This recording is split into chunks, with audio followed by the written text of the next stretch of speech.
Sadarkah tuan-puan bahawa kos haji boleh dikurangkan dengan cara anda menyimpan emas?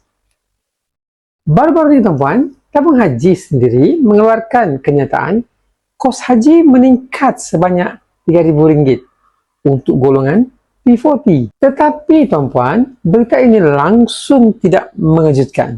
Mengapa tuan-puan? Kerana ini adalah kesan inflasi terhadap wang fiat yang kita miliki.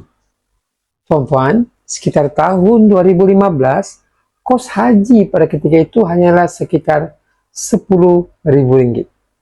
Dengan harga emas sekitar RM150 per gram, tuan-puan, kos haji pada ketika itu memerlukan sekitar 67 gram emas.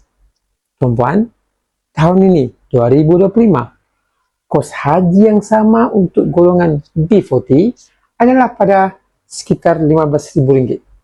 Dengan harga emas sekitar RM500, tuan-puan, pada hari ini, kos haji hanya memerlukan sekitar 30 gram emas sahaja. Tuan-puan, walaupun kos haji meningkat sebanyak RM5,000, tetapi gram emas yang diperlukan berkurangan, tuan-puan, daripada 60 gram emas kepada 30 gram emas sahaja. Bagaimana mula?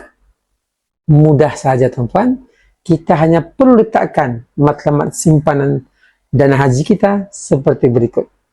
Bagi mereka golongan B40, kita perlu kumpul, tuan-puan, emas sekitar 30 gram. Golongan M40, kumpul sekitar 47 gram. T20, bolehlah mula mengumpul sekitar 66 gram emas. Bila kita sudah capai matlamat seperti ini, maka kita boleh jual saja, tuan-puan. Pada ketika itu untuk dapatkan tunai yang pastinya lebihan tunai itu kita boleh gunakan untuk kegunaan lain di tanah haram nanti. Tuan-puan, nak mulakan menabung emas bersama Public Gold? Jom, tuan-puan, saya bimbing tuan-puan. Saya merupakan dealer aktif Public Gold di bawah rangkaian G100.